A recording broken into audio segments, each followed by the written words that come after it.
ሰላም ክብራት ሕዋተይ ተኸታተልቲ ፍሬታ ዩቲዩብ ከመይ ኣለኹም? በብዘለኹም ሰላም ክትኮኑ እናተመንኹ ሎማዓንቲ ድማ ሆሳዕና እዩ እንኳዕ ኣብፅሐኩም ሆሳዕና በኣርዮም ካብ ቦታተይ ብተምሃርክዎ ብዝረኸብክዋ ተምህረና እያ ዝበልክዋ ፅሕፍቲ እየ ናባኹም ከብለልኩም ከንበበልኩም እየ ሰናይ ጊዜ ሰናይ ምክትታል ቅድሚኡ ግን ላይክ ሼር ሳብስክራይብ ብምግባር ቤተሰብ ኩኑ።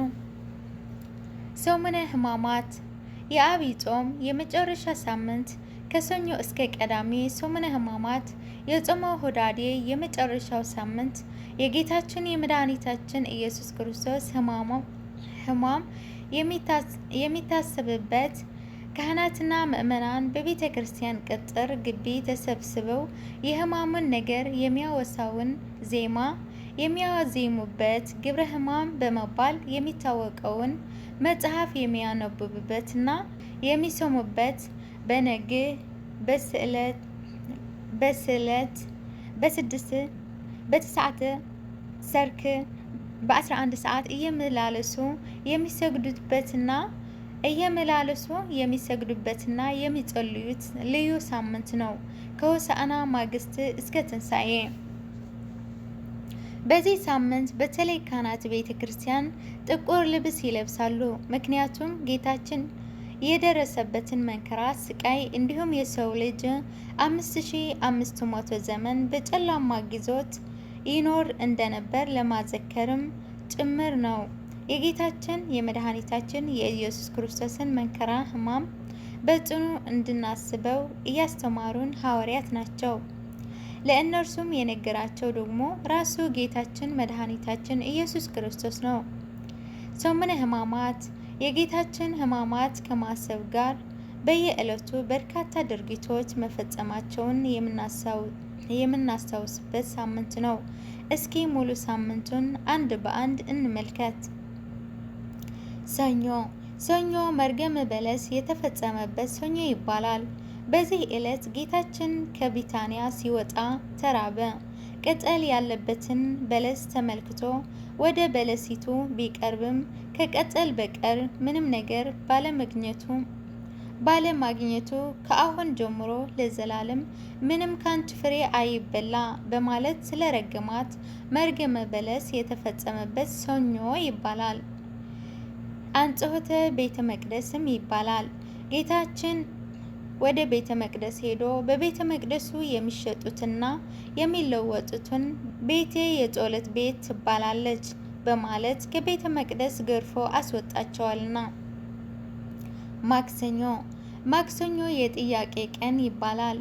ሰኞ ዕለት በቤተ መቅደስ ሲሸጡ እና ሲለወጡ የነበሩትን ሁሉ እየገረፈ በማባረሩ ምክንያት ለሰው ልጅ ሹመትና ስልጣን የሰጠ ጌታ በምን ስልጣን ይህንን ታደርጋለህ ብሎ በፈሪሳውያን ተጠይቀዋልና የጥያቄ ቀን ይባላል። የትምህርት ቀንም ይባላል። በዚህ ዕለት በቤተ መቅደስ ረጅም ትምህርት ስላስተማረም የትምህርት ቀንም ይባላል። ሮብ ምክረ አይሁድ ይባላል። ረቡዕ ዕለት የአይሁድ ሊቃነ ካህናት ጸሐፍት ጌታን እንዴት መያዝ እንዳለባቸው የመከሩበትና ውሳኔ ያስተላለፉበት ቀን መሆኑን ምክረ አይሁድ ይባላል። ወቅቱ የፋሲካን በዓል የሚያከብሩበትን ቀን በመሆኑ እና ብዙ ሕዝብም ጌታን ይከተለው ስለነበር ሁከት እንዳይነሳሳ ስጋት ነበራቸው። ነገር ግን ከ12 ሐዋርያ አንዱ የአስቆሮቱ ይሁዳ አሳልፎ እንደሚሰጣቸው ስለነገራቸው ጭንቀታቸው ተወግዶ በጌታ መያዝ ተስማምተዋል። የመልካም መዓዛ ቀን ይባላል። ጌታችን በዚህ ዕለት በለምጻሙ በስምዖን ቤት ተቀምጦ ሳለ መላ ሕይወቷን ለዝሙት አስገዝታ ትኖር የነበረችው ማርያም እንተ እፍረት ባለሽታዋ ማርያም ዋጋው እጅግ ውድ የሆነ የአልባጥሮስ ሽቶ አምጥታ በራሱ ላይ በማር ከፍከፍ ስለቀባችው የመዓዛ ቀን ይባላል። የእንባ ቀንም ይባላል። ባለሽታዋ ሴት ማርያም እንተ እፍረት ኃጢአቷን ይቅር እንድላት እየለመነችው በእግሩ ስር ተደፍታ በእንባዋ እግሩን አርሳለችና የእንባ ቀን ይባላል። ሐሙስ ጸሎተ ሐሙስ ይባላል። ጌታችን ለአይሁድ ተላልፎ ከመሰጠቱ በፊት በጌቴሰማኒ የአትክልት ስፍራ ሲጸልይ በማደሩ ጸሎተ ሐሙስ ይባላል። ጌታችን የደቀ መዛሙርት እግር በፍጹም ትሕትና ዝቅ ብሎ ያጠበበትን ዕለት በመሆኑም ሕጽበተ ሐሙስ ይባላል።